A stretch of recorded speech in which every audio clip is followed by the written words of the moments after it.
Hey, what's up everyone? Welcome back to another deep dive into the gritty world of comics. Today we're diving into the absolute carnage that is Punisher war journal Blitz. Frank Castle is back, and this time he's cutting a bloody swath across America with the full might of the hand behind him. But the real question is, how far will he go to finish what he started? Let's break it down. So we know Frank Castle's origin story. Retired Marine, family gunned down in Central Park, and from that moment on, he became the Punisher. But what happens when he takes it to a whole new level? The Hand, the deadly cult assassins, made him an offer: resurrect his wife Maria in exchange for his service as their High Slayer. And Frank, he accepted. Frank is just one in a long line of fabled fists of the beast.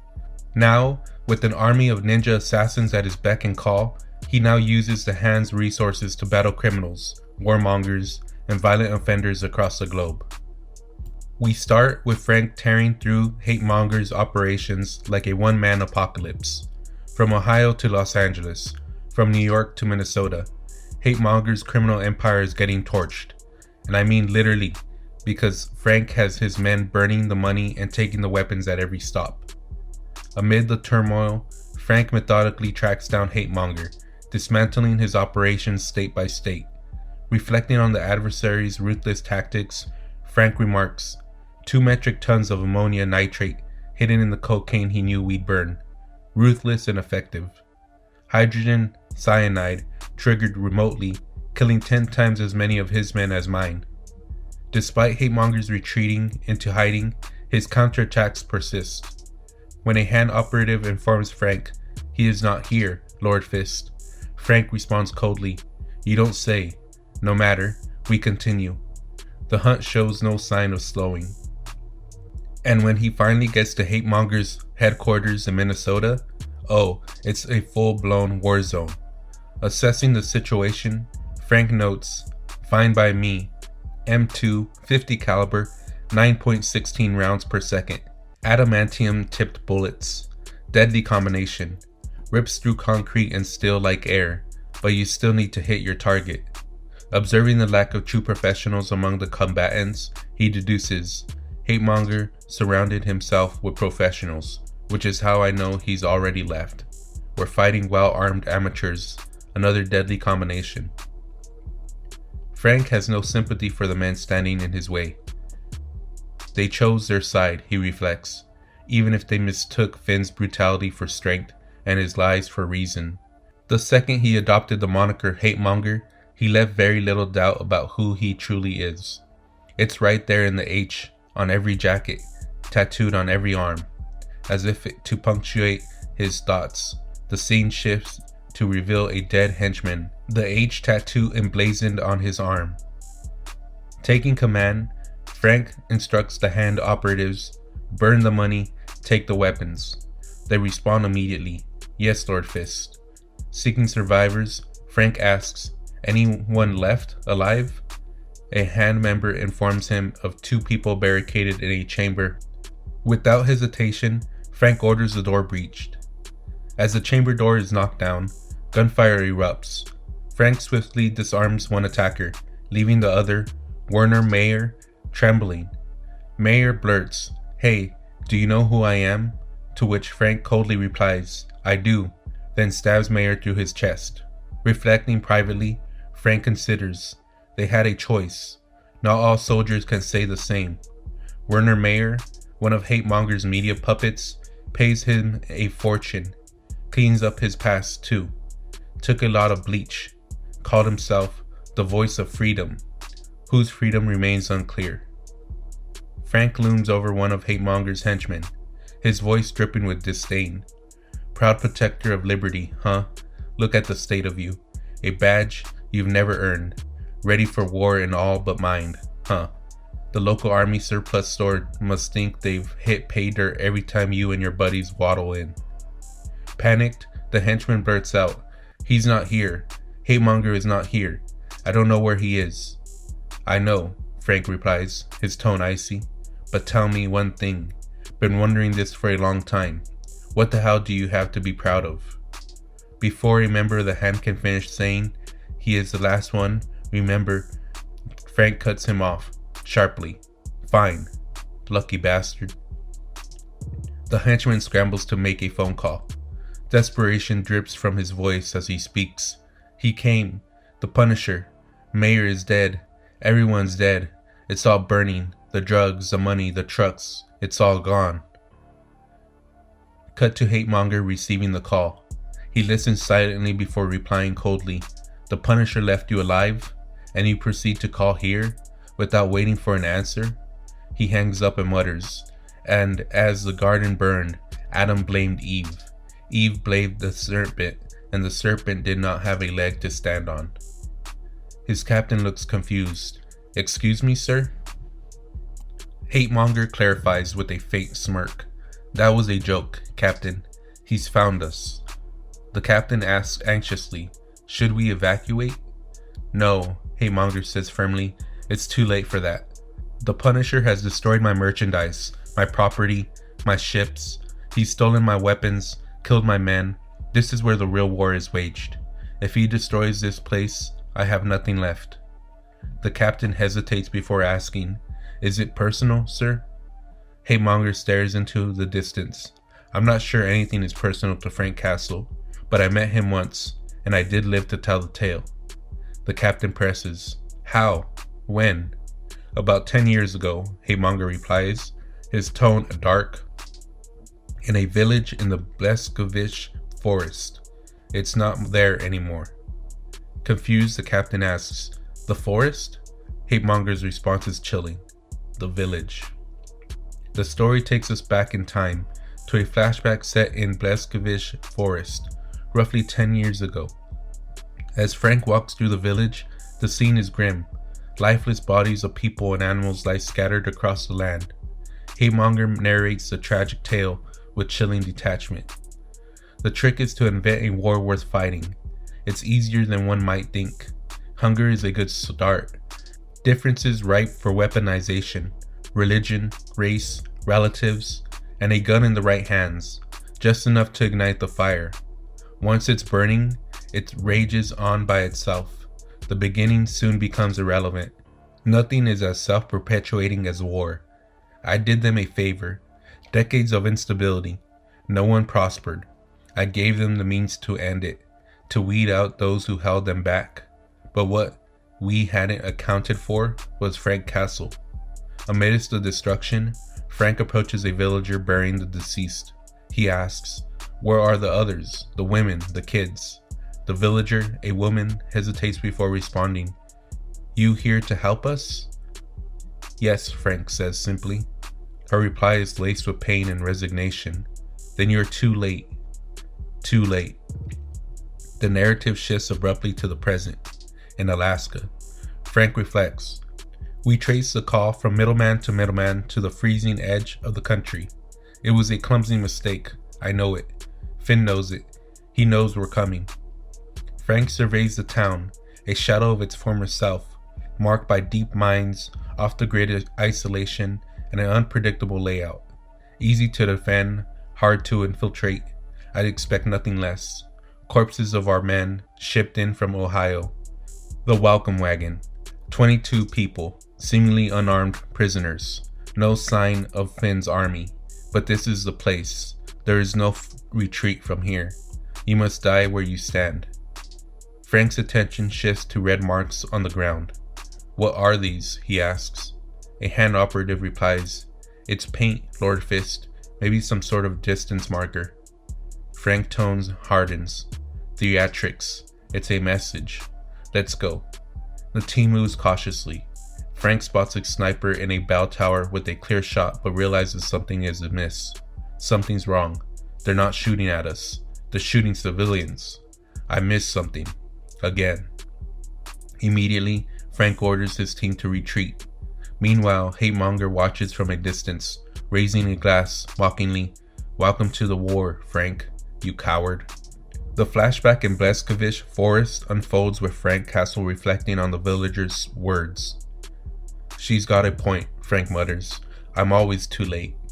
It's in the job description. But I'm not here for their war. I'm here for mine.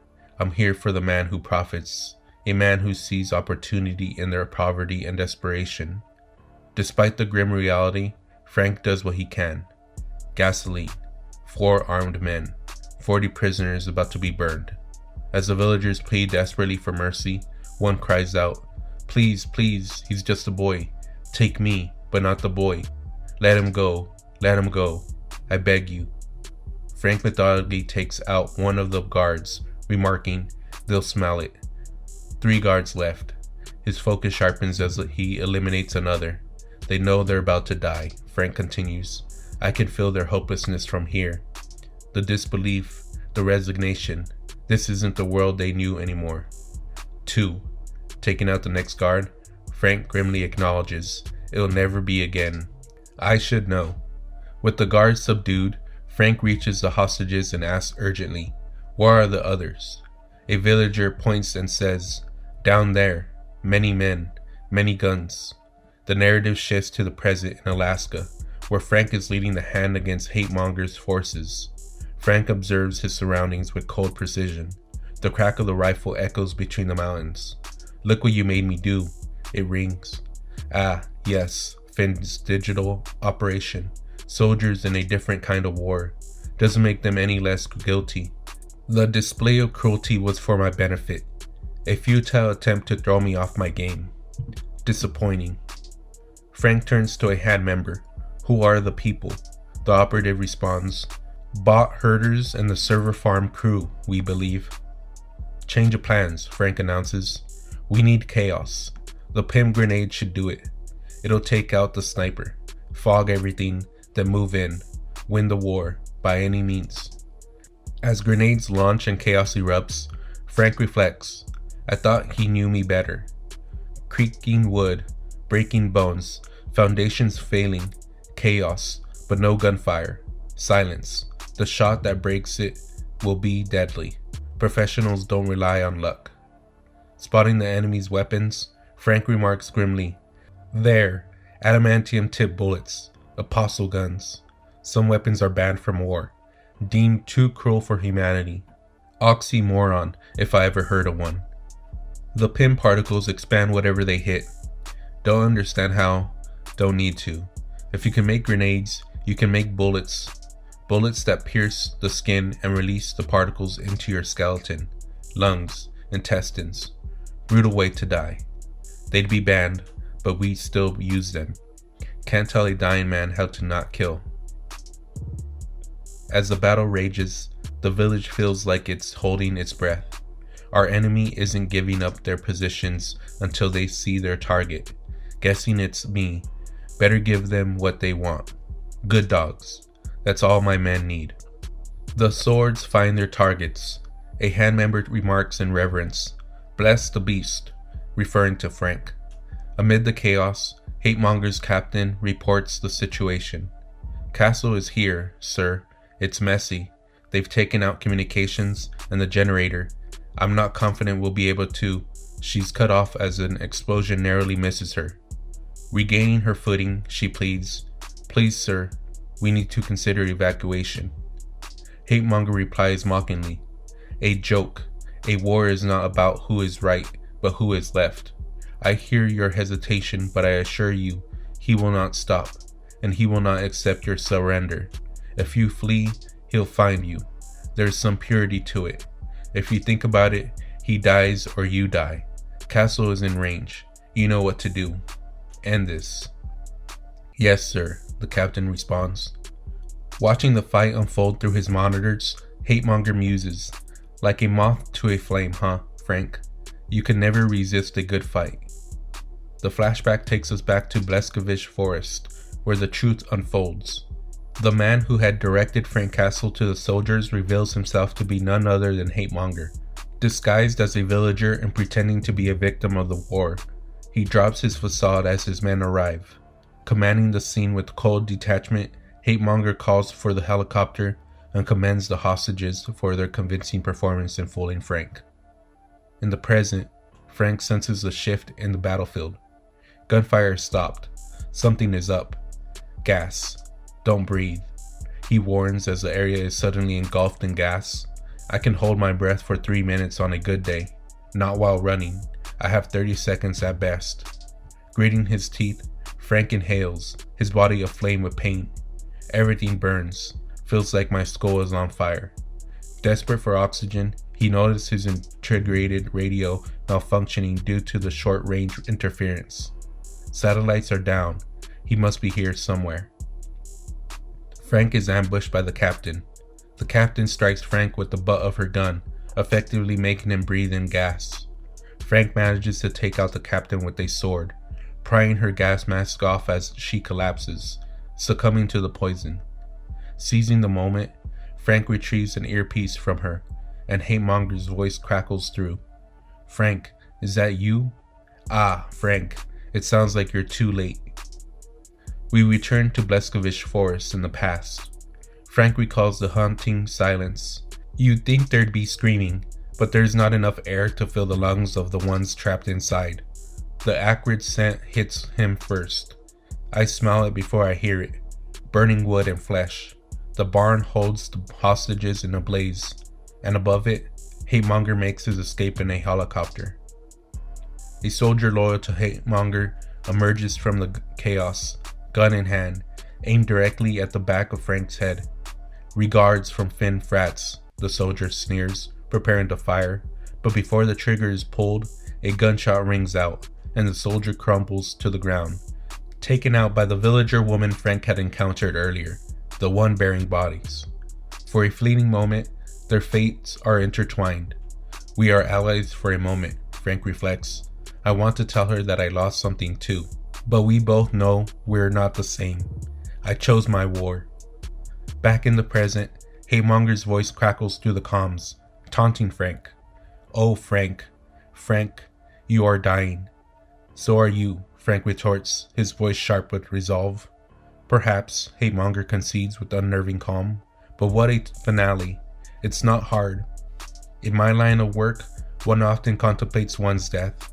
Heart attack or a bullet, it doesn't matter. Legacy, however, legacy matters.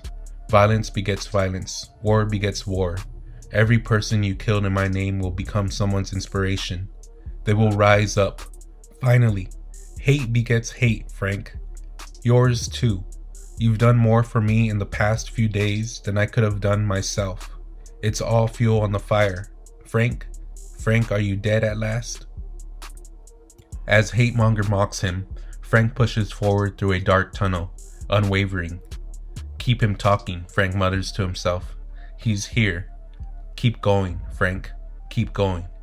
One good thing about this world, we recognize the stink of burning garbage, and we know when to fight. He will never win."